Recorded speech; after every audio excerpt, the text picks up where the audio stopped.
Harry, you know I'm a big fan of oral appliances as treatment for snoring and sleep apnea. So if I'm going to send you someone, what would be the ideal candidate for that type of treatment? Yeah, well, probably someone who's got, at least 5 or 6 teeth, and they've got some reasonable protrusion of the jaw.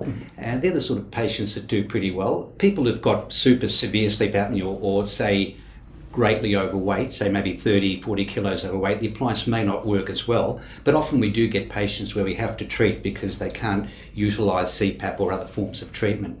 Yeah, and the research shows that oral appliances are effective not only for mild to moderate sleep apnea. There's those couple of recent papers showing they have a really good role for severe sleep apnea as well. Yeah, that's what we find as well, especially if someone's severe and they can't use the CPAP, especially if you combine it with losing a few kilos, sleeping on the side, you can get really good results. Yeah. And if me or one of my colleagues is looking at people in our clinic and having a look in the mouth, are there any particular features in the mouth we should be looking for that would give a good idea about getting a good response?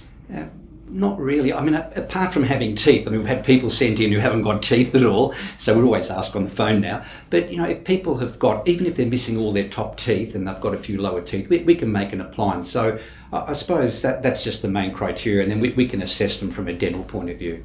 So you're able to fit appliances on an upper denture? Yes. So if someone's got, there's no problems if they've got partial dentures, but even with a full upper denture, then we can make an appliance over the denture usually. And if someone's got no teeth at all, then you really can't make an appliance, although these days people have implants, and with implants there's no problems. So one of the important features of the device, at least from my point of view, is the ability for it to be adjustable so that we can sort of move the jaw in and out, get a varying response.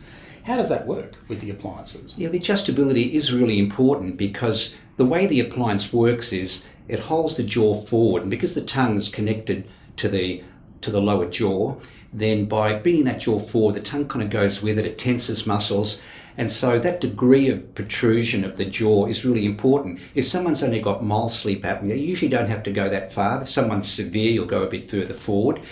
But often it's hard to predict, and it's almost like there's a sweet spot there, and you don't want to go any further forward than you need to, and you don't want to go not forward enough, basically. So the adjustability is important just to get that sweet spot. Yeah, and I talk to people about it's a compromise between being too far out and maybe getting a bit of pain in the temporomandibular joint, but far enough to get the effect that we're after.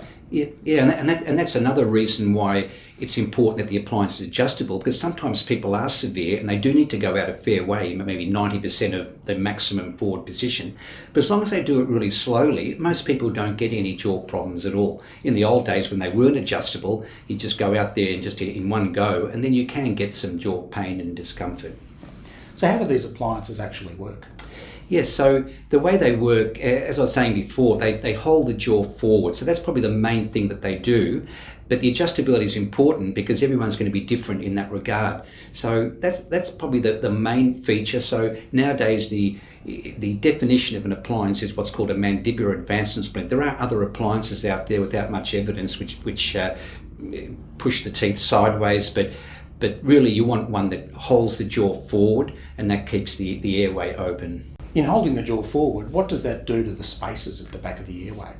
Yes, so it just opens the airway up there, so it just creates more space in the back of the airway. In fact, I can show you here, this is kind of a useful picture to look at, which is sort of x-rays we can take these days, and you can see here on the left, this is the person with their jaw in the normal position, and when this patient holds the jaw forward on the right here, you can see how the airway's gone from 4.25 to 12 millimeters. Now, this is a patient going maximally forward. You usually don't have to go that far forward, but that just shows you how it works. And as the airway opens, the snoring tendency is greatly diminished, and the same with the apneas.